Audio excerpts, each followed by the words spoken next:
हरे कृष्णा। ये प्रश्न उठता है कि हरे कृष्णा वाले ध्यान कैसे करते हैं? क्या ऐसे करके बैठे रहते हैं या फिर समाधि में चले जाते हैं?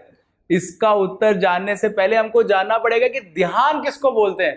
तो पतंजलि योग सूत्रों के अनुसार ध्यान से पहले आता है धारणा। अरे धारणा क्या है?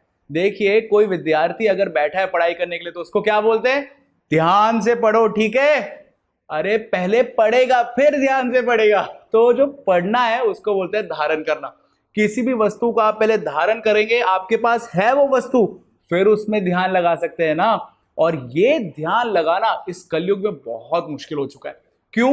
क्योंकि हमारा मन जो ध्यान लगाता है वो इधर उधर भटकता रहता है। तो इसका अर्थ यह है कि कलयुग में अगर ध्यान लगाना है तो मन को काबू करना बहुत जरूरी है।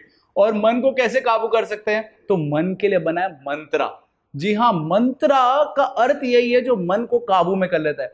तो इसलिए हरे कृष्णा वाले क्या करते हैं? वो हरे कृष्ण महामंत्र का जप करते हैं। जी हाँ, हरे कृष्ण महामंत्र जैसे ही बोलते हैं हरे कृष्णा कृष्णा कृष्णा हरे हरे, हरे राम राम राम हरे हरे, तुरंत मन खींच के आता है यहाँ पे। ये मन का क्या स्वभाव है? मन का स्वभाव है चंचल। चंचल मतलब जैसे आकाश में बिजली आती है, एक बादल से दूसरे बादल में कितनी फास्ट फास्ट घूमती रहती है, उसको रोक सकते हैं क्या? वैसे ही मन है, मन को भटकने से इतना आसानी से रोक नहीं सकते। और मन नहीं काबू में आएगा तो ध्यान कैसे लगाएंगे जी? पहले धारण करना पड़ेगा, फिर तो ध्यान लगाना पड़ेगा। इसलिए मन की तुलना की गई है बच्चे से। एक बच्चा होता है, उसको कितना मुश्किल होता है उसको कंट्रोल करना। बच्चा हमेशा भागता रहता है, उसको बोले ये मत करो तो कुछ और कर लेता है, ये मत करो तो कुछ और कर लेता है। एक बार अकबर और बीरबल में यही संवाद हो गया। बीरबल थोड़ा सा लेट हो गया। अकबर ने बोला, बीरबल क्यों लेट हो गया आज ऑफिस में आने से?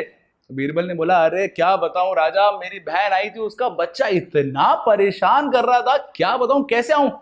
राजा ने बोला अकबर ने कि अरे बच्चे को कोई कंट्रोल करना मुश्किल चीज है, ये तो एकदम उंगलियों का चुटकियों का काम आल है। बीरबल ने बोला, ऐसा नहीं है राजा, अगर आपको ऐसा लग रहा है तो मैं कुछ क्षण के लिए बच्चा बनता हूं और आप मेरे को कंट्रोल करके बताइए। तो वहां पे अकबर ने बोला, ठीक है बनो बच्चे। तो बीरबल बच्चा बन गया और बच्चा बन के थोड़े समय बाद रोने लगा है। अकबर ने बोला, अरे क्यों रो रहे हो, क्या चाहिए तुमको? तो उसने कहा कि मेरे को गाय चाहिए। तो अकबर ने बोला, बस इतना सा काम? अकबर ने माली तारी, सैनिकों गाय लेके आओ। सैनिक तुरंत गाय लेके आ गए और बीरबल बच्चा जो बना था खुश हो गया गाय को देख के, अरे गाय आ गई है। और गाय के देख ही रहा था, थोड़े समय बाद वापस बीरबल रोने लगा जैसे बच्चे रोते। अकबर ने बोला, अभी क्या हो गया? अब तो देखो गाय आ गई है, चुप हो जाओ। तो बीरबल ने बोला जो बच्चा था कि अभी ना गाय को घास खिलाओ, भूखा क्यों रखा है उसको, यहाँ पे बुलाया। तो अकबर ने बोला, इसमें कौन सी मुश्किल बात है, तुरंत अभी घास खिला देते हैं। अकबर ने वाली ताली, सैनिकों गाय को घास खिलाओ। तुरंत सैनिक आए, गाय के सामने हरी हरी घास डालती, गाय घास खाने लगी। इसको देख के बीरबल प्रसन्न हुआ, अकबर भी प्रसन्न हुआ, देखा मेरा नुस्खा काम कर रहा है, बच्चों को कंट्रोल करना एकदम सरल बात है। थोड़े समय बाद बीरबल वापस रोने लगा। अकबर ने बोला, अब क्या हुआ, गाय आ गई, घास खिला दी, अब क्या चाहिए? तो बीरबल ने बोला, मेरे को ना दूध पीना है गाय का। अकबर ने बोला, बस इतना सा है, दूध पीना है, उसमें कौन सी बड़ी बात है? तो उन्होंने तुरंत ताली बजाई, सैनिकों गाय का दूध निकालो।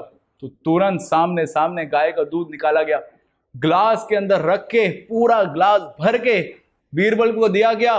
बीरबल ने दूध का ग्लास लिया अपने हाथ में और फिर उसको पीने लगा। सिर्फ आधा ग्लास दूध पिया, उसको नीचे रख दिया और फिर वापस रोने लगा। अकबर बोला, अब क्या हुआ, दूध भी दे दिया तेरे को? तो बीरबल ने बोला, अब ये जो आधा ग्लास दूध बचा है इसको वापस गाय के अंदर डाल के दिखाओ। अकबर बोला, अरे ये संभव नहीं है। तो देखिए, बीरबल ने बताया ऐसे होता है मन। जो मन इतनी सारी चीजें भागता रहता है, इतनी सारी चीजें मांगता रहता है, उसको सब पूरा करना बहुत मुश्किल है। इसलिए हरे कृष्ण वाले सबसे कारगर तरीका अपनाते हैं और वो है हरे कृष्ण महामंत्र का जप या कीर्तन। अगर आप चाहे तो बैठ के हरे कृष्ण महामंत्र का जप करते, नहीं तो बहुत जोर जोर से चिल्लाते हुए हरे कृष्ण महामंत्र का जप कर सकते हैं, जिससे मन काबू हो जाता है। और मन काबू हो जाता है तो ध्यान लग जाता है, और यही तरीका है परफेक्ट ध्यान लगाने का। हरे कृष्णा।